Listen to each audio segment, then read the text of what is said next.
Hey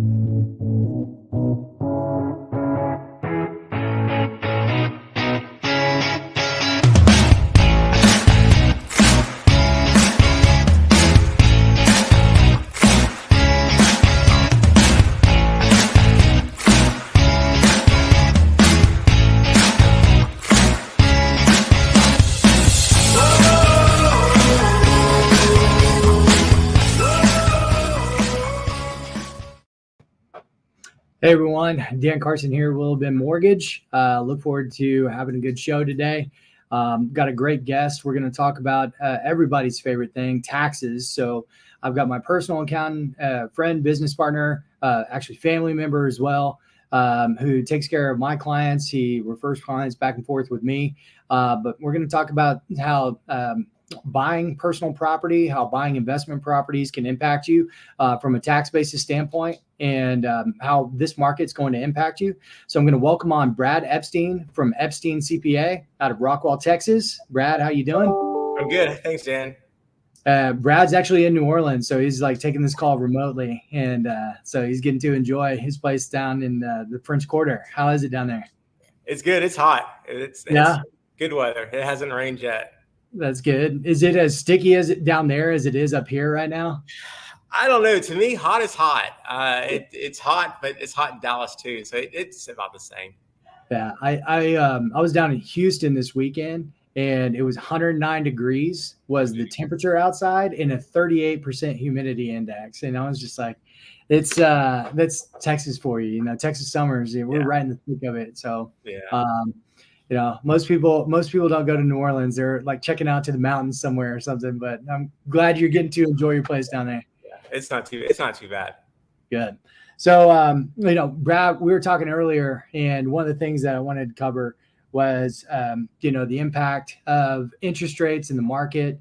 We're in a rising interest rate environment. Rates are the highest that they've been, I think, since I think it was 2000 or 2008 was probably the last time we saw rates where they're at now.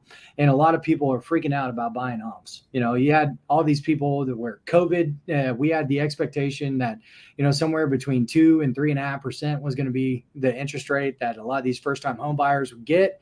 Now we're in an environment where it's high fives, low sixes, and people are just concerned. And from a tax basis standpoint, I would love to get your opinion on how that can actually not hurt people as much as they think it would. Sure. So you're still getting the tax deduction for the interest paid. So, with a larger payment, more of that's going to interest, which is tax deductible. So the government is picking up a piece of that interest still. So it's not as severe of an impact as the rising interest rates.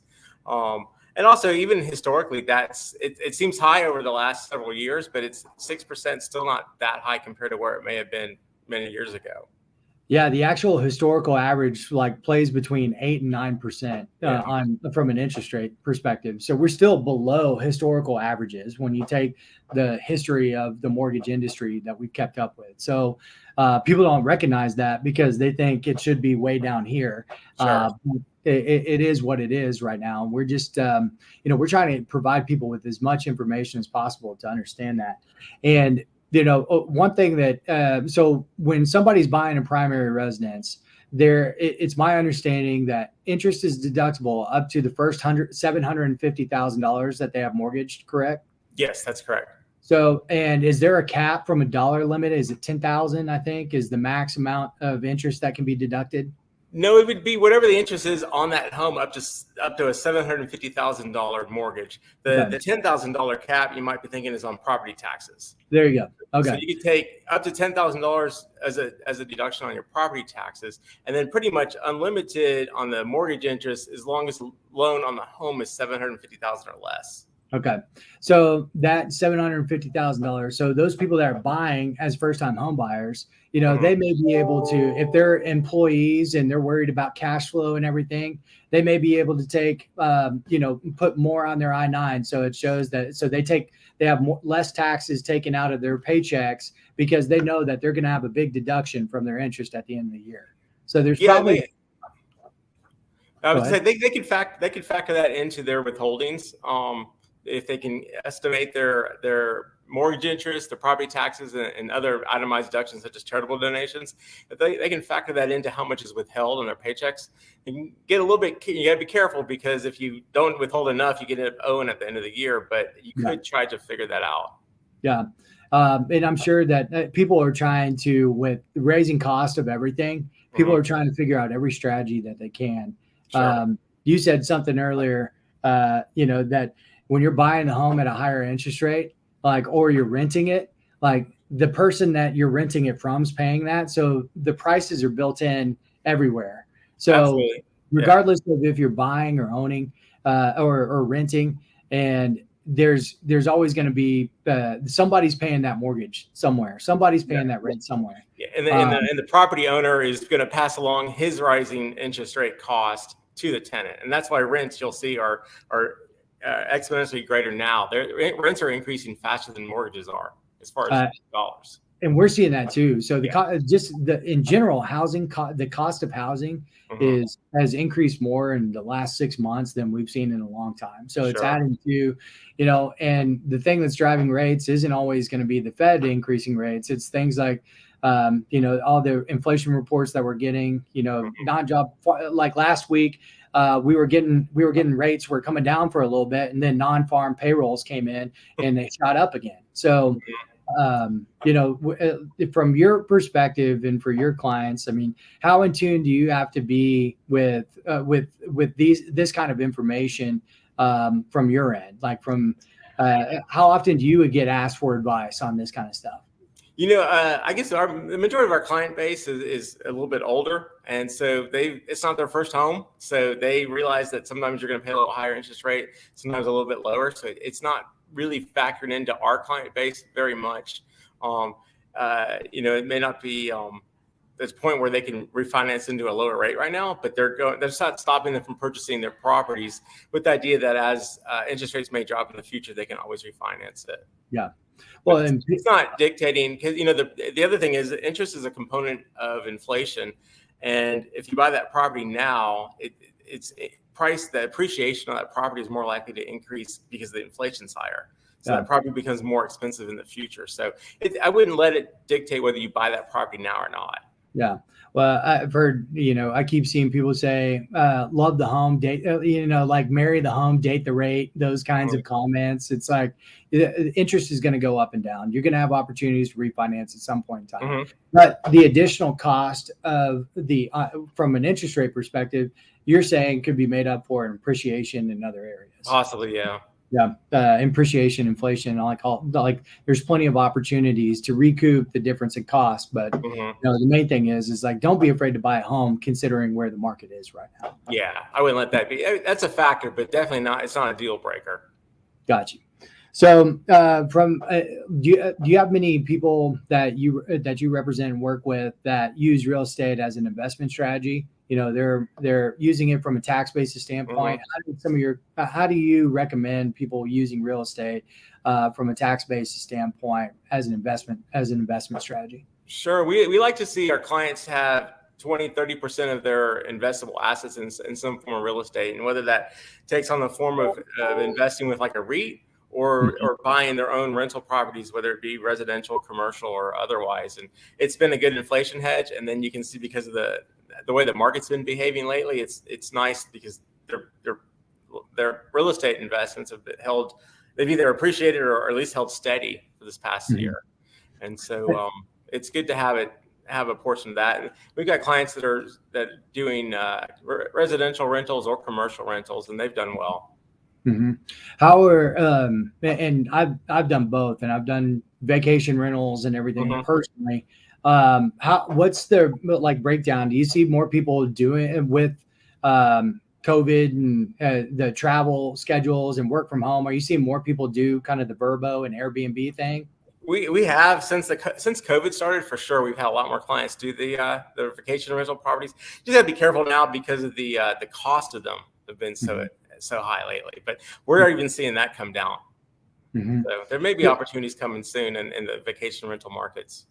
Yeah. So you're saying because they are in hot markets and people want to buy them for Airbnbs, the cost has been going up pretty consistently on those. Oh yeah. And so So your break even number is going to be much less. But I think people are seeing that on single family rentals and even multifamily as well. Like anything you invest on, it's not as much, you're not looking for cash flow. It's almost like you're looking for appreciation. It's more of an appreciation For play sure. market. Yeah, most of the time when you invest in rental real estate, you're really going to make the money on the appreciation. You hope that your rent fees cover all your costs, and then it may make a small cash profit, but Mm-hmm. the appreciation is really where you should be looking to make your gains. Yeah. Well, and I even see it now where we have some, when you factor in all the, all the expense from our perspective, principal, interest, taxes, homeowners Mhm. associations, anything that goes into the cost of owning a home.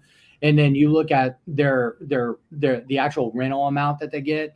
A lot of people aren't even break even. And No. most of the time when we're using rental income to qualify for somebody, they either has to have a steady history of it, Mhm. or we get to use about 75% of their lease agreement towards their qualification to wash out the cost of whatever that home Sure. is.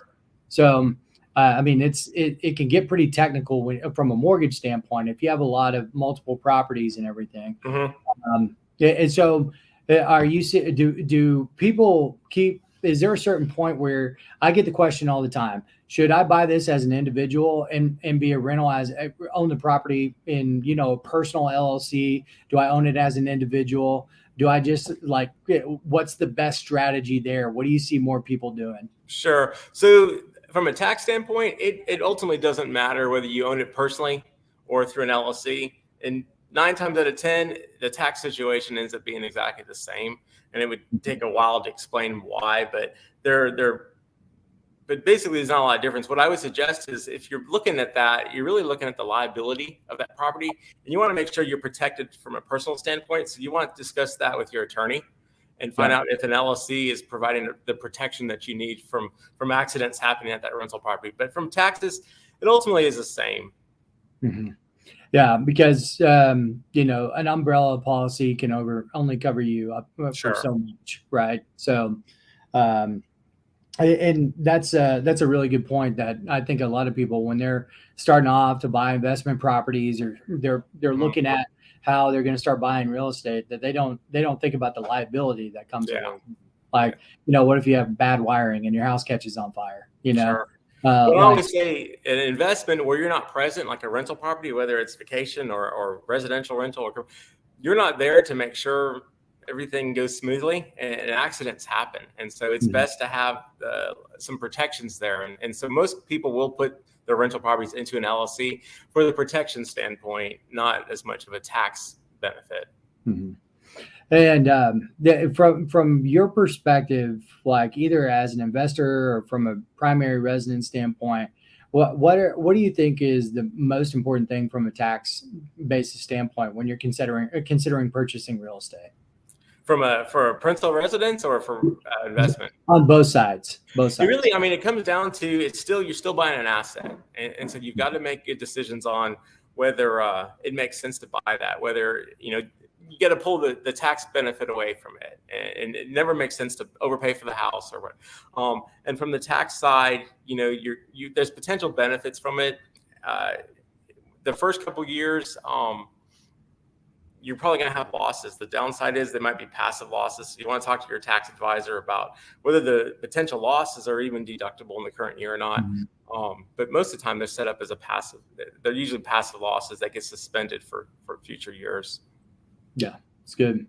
It's good. So, it's from a government standpoint, you mentioned, we were talking earlier, that there's not going to be a lot of change, or there's really very little change from a Mhm. taxation standpoint in 2022.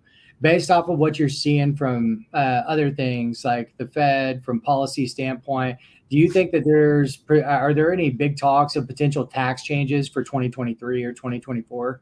It's hard to say. We'll probably have a better idea after the November elections where Congress is going. I think right now they're not going to propose anything really any changes until after the midterm elections. But from the deduction of a personal residence, I don't really see a lot of changes. It's been pretty similar, other than the limits on the home, the $750,000 home. Mhm. But the deduction of mortgage interest and property taxes have been around for as long as I can ever remember. I don't see that changing.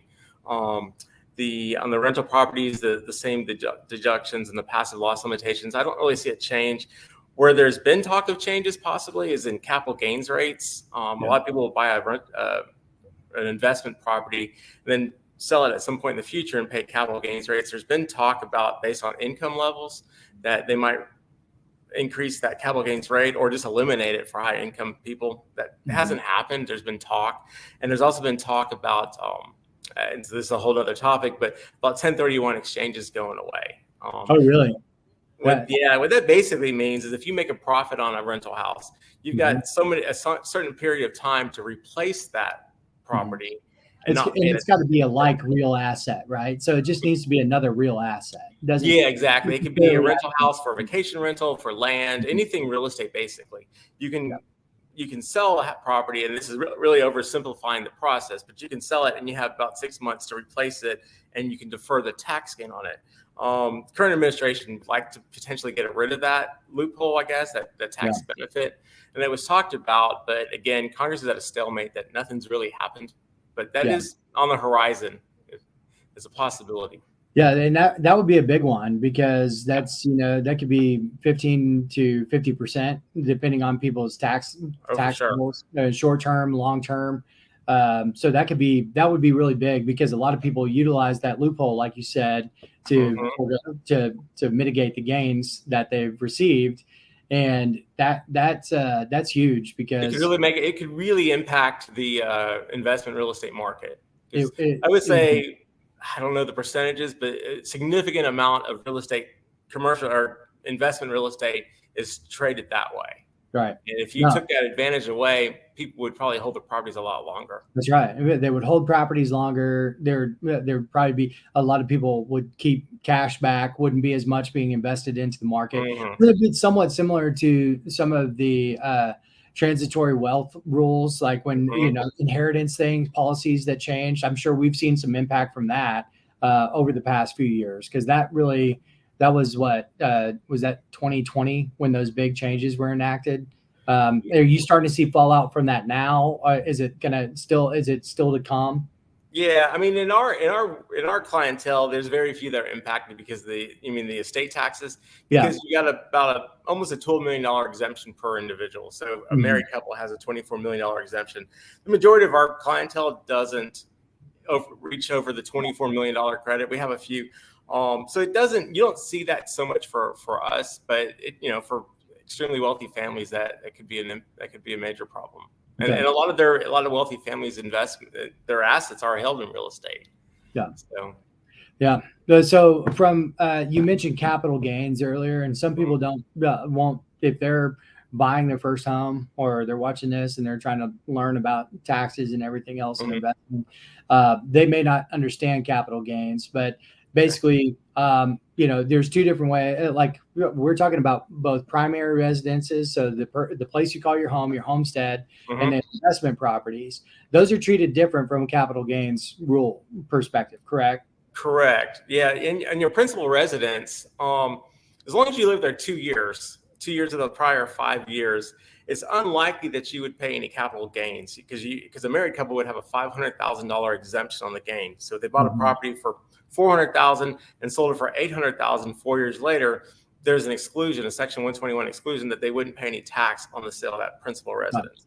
Now, if that were a rental property that you bought for $400,000 and sold for $800,000, then you would have theoretically about a $400,000 capital gain. It gets a little more complicated because of depreciation and recapture and so forth, but you would pay tax on that gain unless you did the 1031, the like-kind exchange, and then theoretically you could defer the tax on that $400,000 gain kind of indefinitely, as long as you can continue to follow the rules of a like-kind exchange. Right. So, but you really, as long as you occupy it as your primary residence for at least 2 years, you don't have to pay those capital gains. Correct. As long as your gain is below $500,000 for a married couple or $250,000 for a single. That's awesome. Yeah, that's great. And then, from a capital gains perspective, it's like short term is under 12 months, long term is after 12 months. Is that correct? Correct. Yeah. Okay. Yeah. So that's something that people need to take into consideration anytime they're buying and selling real estate. Some people will probably come to you after the fact, be like, "Oh, I got this huge tax bill and I don't even know why, and I don't Yes. understand why. So that's something that people always need to take into consideration. I always try to tell people, when you buy this home, plan to live in it for at least 2 years. Yes. You're Yeah. going to turn around and flip it. You're going to pay a bunch of taxes on it. So get ready. Sure, for sure. And if you're selling an investment property, explore that 1031 like kind of exchange before you sell it. I've had a lot of clients that call me after the fact and they said, "Oh, we sold this property and we're interested in doing that like kind of exchange." It's too late. Yeah. It has Yeah. to be You kind started of, before you sell the property. you have to have it kind of prepped and ready. So Mhm. like, maybe when you get under contract to sell it, but not after you've closed. So you kind of get everything ready ahead of time, because that's all done. What people don't understand is that's all done through a third party organization. Yes. That's the only thing that they do. That's Yes. their part of the process, is holding the asset to transfer it to the other asset. Correct. Exactly. Yeah. So that's great. I mean, you could spend hours talking about 1031 exchanges for real estate investors. That's and that could even be a show in itself that I'm sure people would want to watch. Yeah.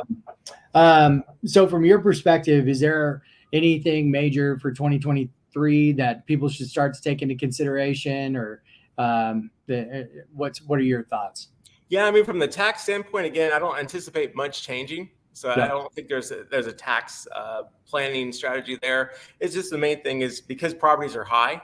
Right now, if you are selling your home, make sure you understand the exemptions of the sale. And if you're selling rental property, make sure you understand the tax implication of selling that property versus a 1031. Everybody, almost all the homes and commercial rentals and investment real estate is all high right now. So people are sitting on gains, and it's important to understand what the tax impact of that gain is and if they can do something about it. Yeah, it's awesome. So one thing, our show's called B.Y.O.B for Build Your Own Business. One thing that I've always respected about you is every client I've ever worked with that you've sent my way, or anybody that I've ever sent to you, has just loved working with you guys. And I feel like customer service and the way that y'all do things like attracts people to stay with you. So I just want to hear from your perspective, what are some of the key things that y'all do from a client services basis that you think keeps your clients happy the way that they are? Sure. I think the most important thing is our staff. Really, everyone that has been with me 10 years or more. So, I mean, there's a consistency there. We've got well-trained people. Everybody pretty much that would work on any of our clients as a CPA, as opposed to not being licensed. And you'll work with the same people every year. And I think that's important. Most of the time when you go into professional offices, you can see someone different every year. So I think that's probably the key to us keeping our clientele happy. Consistency. Yes. Yeah. It's amazing what that can do when it's kind of like when you go to the grocery store, the same grocery store all the time, what's on every aisle. So you know what you're going to get, you know what to expect. You're not trying to guess around and find around. I hate when I've ever been at visiting a new city and going in trying to buy groceries, because it's I don't know where anything is. Or when you go to your store that you're very happy with and then they've changed everything. Yeah. So that's the equivalent. That would be an analogy of changing your staff every year. Yeah, no, that's a great one. So, and I love your staff, great people.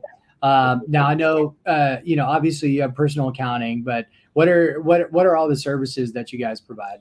We're primarily a tax firm. We do taxes for individuals and businesses, trusts, and that's probably 90% of what we do. We do some management advisory services, things like maybe looking at some investment deals, things like that. But we're primarily tax services.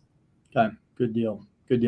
Well, I know if anybody needs to reach out to you, it's EpsteinCPA.com. Brad's he's out of Rockwall, Texas. He's right there on Ridge Road. He's one of the best guys I know. I'm very appreciative of everything that we've done. You got any parting words for us? Any words of wisdom that you want to leave with everybody? I think just when you're talking about real estate, don't let the taxes and the interest really make your decision for you, because that's not what real estate's really about. You still want to buy a property that makes sense to buy. You want to buy at a good price, because I once heard a long time ago that you make your gain on the purchase, not on the sale. You can't control what you sell it for. So don't get caught up in some of these other factors and just look for the property itself and whether it makes sense to buy it. It's awesome. No, I love it.